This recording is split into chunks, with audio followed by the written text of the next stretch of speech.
তো বন্ধুরা, শুভ সকালের শুভেচ্ছা সবাইকে। ঘুম থেকে উঠেই আজ ক্যামেরাটা অন করলাম। তো আজ একটু অন্যভাবে ভিডিওটা শুরু করলাম। প্রতিদিনই তো আর একইভাবে করা যায় না, তাই না? তো চলো বন্ধুরা, ভিডিওটা শুরু থেকে শেষ পর্যন্ত দেখতে থাকো। যদিও শেষের দিকে ঝাড়ু দেওয়া মানে ওই ঘরগুলো সমস্ত দেওয়া হয়ে গেল। তারপরে চলে এসেছি ব্যালকনিতে। আসলে এই ব্যালকনিটা কী বলতো, ওই যে নোংরা টোংরা সমস্ত কিছু আসে না, উড়ে উড়ে নোংরা একটু বেশি হয়। তারপরে এই যে কাল রাতের কাপড়গুলো সব চেয়ারে রেখেছিলাম, ঝাড়ু দেওয়ার পরপরই শুকাতে দিয়ে দিলাম। সারা রাতে তো ভেজা অবস্থায় ছিল, তারপরে তো একটু গন্ধ ছাড়বেই, কিন্তু কিচ্ছু করার নেই। এই বর্ষার দিনে এরকমই অবস্থা হয়, রোজ এরকমই হয়। কোনো দিন অল্প একটু থাকলে কি বলতো, ওই ফ্যানের হাওয়াতে শুকিয়ে যায়, আর কোনো দিন যদি বেশি হয় তাহলে উপায় থাকে না। আর এই যে রাজিয়া ঘুম থেকে উঠে এখানে বসেছে পড়তে, রিয়া ওই ঘরে। তো দুইজন দুইটা ঘরে বসে। তো চলো আমি এবার ব্রাশটা করে নিই। ঘুম থেকে উঠে সবার প্রথমে ব্রাশ না করে আগে ঝাড়ু দিয়ে দিই। তারপরে ব্রাশ ট্রাশ করে টোরে কি বলতো রান্নাবান্নার দিকে যাব, কারণ স্কুল যেহেতু আছে, তো সেই দিনটা একটু শরীরটাও চাঙ্গা থাকে। আর কি বলতো রান্নাবান্নাগুলো তাড়াতাড়ি করতে হয়, সেই নিয়ে একটা এনার্জি আলাদা থাকে। কারণ একটু যদি লেট হয় তাহলে না জানি কখন হুট করে বলে দিবে যে আজকে তাহলে যাব না, দেরি হয়ে গেছে। আসলে এই ভয়ে ভয়ে কাজ করি।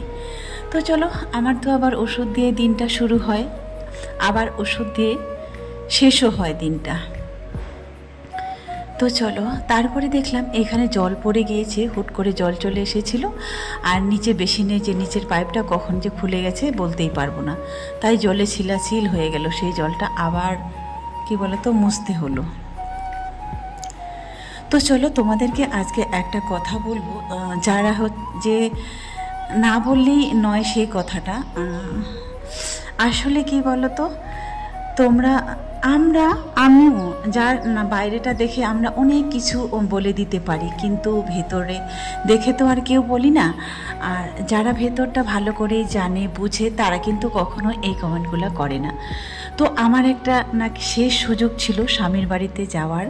বাড়ি থেকে বারবার এত করে বলল, তবুও আমি যাইনি। এটাই আমার লাস্ট চান্স, হাতছাড়া করলাম। আর কোনো দিনও শ্বশুরবাড়িতে ঢুকতে পারবো না। হ্যাঁ, এরকমই একজন কমেন্ট করেছো, তো সেটাই আজকে তোমাদেরকে বলছি। চলো, কেন আর কোনো দিনও শ্বশুরবাড়িতে যেতে পারবো না, আর কেনই বা ঢুকতে পারবো না। তো যারা আমার রোজকার লাইফস্টাইল দেখো, আর যারা প্রতিদিনই দেখো শুরু থেকে শেষ পর্যন্ত এখনও আমার পাশে আছো, সাথে আছো, তারা তো আমাকে ভালোভাবেই চেনো, ভালোভাবেই জানো, তাই না? আর তাছাড়া কি বলো তো আমার গ্রামেরও অনেক মানুষ আমার ভিডিও দেখে। তো দেখো, তোমাদের মতো হয়তো আমার ভিডিওতে রোজ 20,000 বড় বড় ভ্লগারদের মতো হয় না, 20,000 30,000, তো এরকম হয় না। তারপরেও কিন্তু আমার একটা ভিডিওতে 2 লাখের কাছাকাছি হতে যাচ্ছে, কিংবা 11,000 12,000 এরকম আছে প্রায় ভিডিওতে। যাই হোক, যথেষ্ট মানুষ আমাকে চেনো। এমনকি আমার পাড়ার লোকেও আমার ভিডিও দেখো, আমার বাবার বাড়িতে হোক না কেন, শ্বশুর বাড়ির গ্রামেই হোক না কেন, সবাই মোটামুটি ভিডিও দেখো। তো একটা মানুষের মানে কি বলবো, একটা জীবন একদিন দুদিনে কখনো পার হয়ে যায় না, তাই না? তো বন্ধুরা, সকাল থেকে সমানে চলে যাচ্ছে। আর কি বলতো, আজকে বুধবার, বৃহস্পতিবার। তো ক্যামেরায় সামনে আসতে পারিনি, তখন পিছন দিকে করে যাচ্ছি। তো আজকে বৃহস্পতিবার, স্কুল আছে। সকালে তো দেখতেই পেলে এই কালকে এক গাদা কাপড় কেচে পড়ে গেছে বিপদে, সেগুলো শুকাতে দিলাম, দিয়ে আবার এই যে চলে এলাম রান্নাঘরে এসে দেখি আবার নিচের আবার বেসিনের পাইপটা আবারও হয়ে গেছে, ঢিলা হয়ে গেছে, জলটা নিচে পড়ে গেছে। তো তখন আবার জলটা মুছলাম, জলটা মুছে তারপরে খাওয়ার জল এসেছিল, জল ধরলাম। ক্যামেরার পিছনেও কিন্তু অনেকগুলো কাজ করলাম। জল ধরা হলো, এটা রান্নাঘরটা জলটা মুছলাম, মুছে তারপর রান্নাটা বসালাম, মাঝামাঝি হলো, কাপড়গুলো সম্পূর্ণ শুকাতে দিলাম। দেখলাম রোদ, কিন্তু এই আবার মেঘলা হয়ে গেল। যদি ছাদে দিতে যেতাম তাহলে আবারও কিন্তু দৌড়াতে হতো, ছুটতে হতো। তো চলো, আজকে শাক সবজি ঘরে কিছুই নেই। হচ্ছে ডাল করব আর আলু সিদ্ধ করব, ডাল আলু সিদ্ধ করে বাস পাঠাবো। মা চলা নিচে দেখলাম হাঁক দিচ্ছে, কিন্তু এখন কে যাবে দেখি। তো সেই কমেন্টারই আজকে রিপ্লাই দিব, চলো। সে হয়তো আবারও করে বসবে। আর দেখো, বারবার যখন কমেন্টটা করে একবার তো বলতেই হয়, তাই না? না হলে তো বলতেই থাকে, হয়তো বুঝতেও পারে না। আর না বুঝি সুঝে এক একজন মানুষ এরকম করো। তো চলো, কিছু কিছু কাপড় দেখি শুকিয়ে গেছে, তো সেগুলো আবার তুলে নিচ্ছি, কারণ আরও ভেজা কাপড় আছে যেটা আবারও দিতে হবে। ওই বেডশিটটা কিন্তু নিয়মিত পাতা হতো, এখন আবার ওটাই তুলে রেখেছি আর একটা নতুন বের করেছি। তো যেটা যখন ভালো লাগে সেটাই তখন আবার রেখে দিই। মাছ নেওয়ার জন্য নিচে নেমেছি, ছাদের থেকে দেখতে পেলাম যে একটা মাছ চলে আসছে, তারপরে হাঁক দিলাম, দিয়ে যে আসলাম, বলছে একটু দাঁড়াও আমি যাচ্ছি। চলো। তো তোমাদেরকে আমি বহুবার বলেছি আর আগেও বলেছি, দেখো আমার জীবনের স্বার্থ ছাড়াই আমার জীবনে কোনো স্বার্থ নাই। আমার বাচ্চার যেখানে সুখ, যেখানে শান্তি, আমি সেখানেই আমি। আমার বাচ্চাদের যেখানে ভবিষ্যৎ নাই, যেখানে শান্তি নাই, সুখ নাই, আমি সেখানে নাই। আর এমন আহামরি আমি কিছু কোটি কোটি কিংবা লক্ষ লক্ষ টাকা ইনকামও করি না যে আমি নিজের উপরে বড়াই করব। এটাও না, কখনো না। এত টাকা আমি ইনকাম করি না। একটা মানুষের গর্ব, অহংকার, তেজ সমস্ত কিছু কখন বেড়ে যায়? যখন তার হাতে টাকা হয়, তাই না? তো আমাকে যারা এই কথাগুলো বলেছ আর বলছো, দেখো আমি দিন আনি রাত খাই, আমার কোনো অহংকার নেই, তেজ নেই, কোনো গর্ব নেই, কোনো কিচ্ছু নেই। হ্যাঁ, আমার একমাত্র গর্ব আমার বাচ্চাগুলো আমার কাছে আছে, এটাই আমার কাছে বড় গর্ব। তাছাড়া আমার অন্য কিছুই নেই। আমার পৃথিবীর সমস্ত সম্পদ হচ্ছে আমার বাচ্চারা। আমার বাচ্চারা যদি সুস্থভাবে বাঁচে, ভালোভাবে বেঁচে থাকে, ওদের মুখে যদি হাসি ফোটে, ওদের যদি নিরাপত্তা দিতে পারি, ওরা যদি নিরাপত্তায় থাকে, তাহলে এর চেয়ে আমার কাছে সুখের কোনো কিচ্ছু পাওয়া নেই। আমি তো মনে করি সুখের থেকে শান্তি অনেক ভালো, তাই না?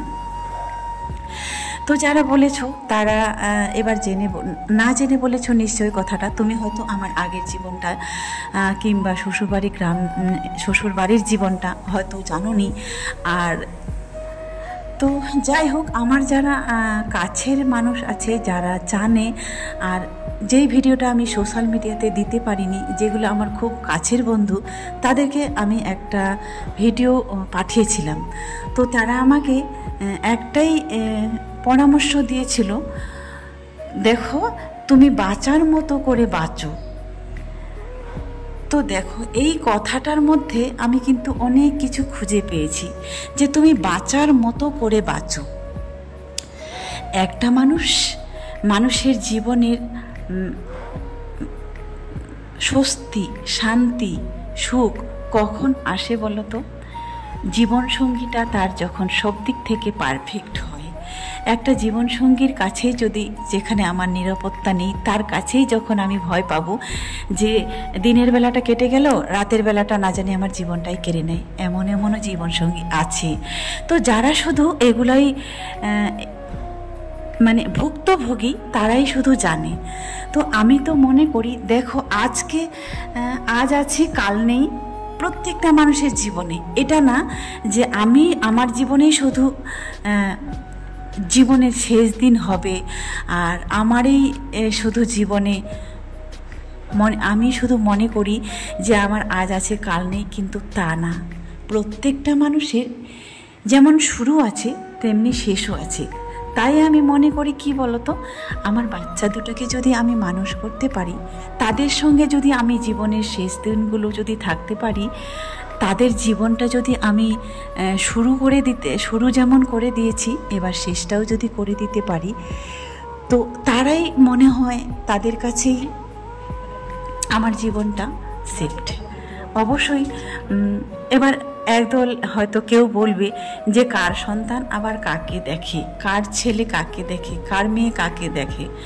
তো দেখো, এবার সব মানুষ যদি পৃথিবীতে সমান হতো, সবাই যদি একই রকম হতো, তাহলে কিন্তু কি বলতো, এই যে ভালো মন্দ এত কিছু কিন্তু হতোই না, তাই না? তো সেটাই বলবো। দেখো, আমার যেমন আমি যেমন আমার সন্তানকে জীবনের শেষ দিন পর্যন্ত আমি ওদের জন্য লড়াই করে গিয়েছি, এবার হয়তো ওদের মধ্যে কেউ না কেউ তো কারো না কারো তো দয়া হবে, কেউ না কেউ তো দেখবে, আমি এটা মনে করি। দেখো, একটা সময় জীবনে প্রচুর সংগ্রাম করে গেছি। হ্যাঁ, এবার প্রত্যেকটা মানুষের যে জীবনে সংগ্রাম থাকে আমি সেটাই জানি, সংগ্রাম করতে হয়। তো এখন যে করছি সেই সংগ্রামটা আলাদা, এবার আগে যেটা করেছি সেটা আবার আলাদা। আর তোমার হচ্ছে যে জীবনসঙ্গীটা তোমার যদি সাথ না দেয় না, গোটা পৃথিবী যদি তোমার সাথ দেয়, সেই সংসার তুমি কখনোই করতে পারবে না। তো যারা বলেছো যে এটাই তোমার শেষ দিন, আর হয়তো কোনো দিনও যেতে পারবে না, কিছুদিন আগে আমার কমেন্ট ছিল এমনি তো হিন্দু থেকে মুসলিম হয়েছো, অন্য এক জাত থেকে আরেক জাতে উঠেছো, এটা নিয়ে আমি একদম মানে কি বলবো, এমনভাবে ট্রোল হয়েছি তোমাদের বলে বোঝাতে পারবো না। আদৌ কোনো মানুষ এখনও বলো, তো আমি তোমাদের আর কিভাবে বোঝাবো আমি বলতে পারছি না। তবে একটা কথা মনে করে নিয়েছি, কি বলো তো, সমালোচনা জীবনে থাকবেই, যেহেতু সোশ্যাল মিডিয়ায় আছি সমালোচনা হবে, তো সেগুলো আমি কোনো কিছু আর মনে করি না। একটা সময় খুব মনে হতো যে আমি হয়তো নেগেটিভ যে কমেন্টগুলো হয়তো সেগুলো নিতে পারতাম না, অনেক সময় দেখে চোখে জল চলে আসতো, তাকে সঙ্গে সঙ্গে রিপ্লাই দিতে বসতাম তখনই। কিন্তু এখন দেখো সেগুলো দেখে দেখে না অভ্যস্ত হয়ে গেছে। তখন আমি বলি যে আমার আমিটাকে তো আমি চিনি, তাই না? আমার আমিটাকে যদি আমি ভালোবাসি, বাঁচতে পারি, তাহলে আর মনে হয় পৃথিবীতে কোনো কিছু লাগে না। ব্যাস, আমার মধ্যে যে শক্তিটা আছে, আমি এই সর্বোচ্চ শক্তিটা দিয়ে হয়তো জীবনের শেষ দিন পর্যন্ত লড়াইটা করে যেতে পারবো, এটাই। আর আমার জীবনে বাকি কিছু লাগে না। এটা আবার বলে যে তোমার তো সমস্ত কিছুই আছে, বাড়ি, জায়গা, বিষয়, সম্পত্তি, সব কিছুই আছে।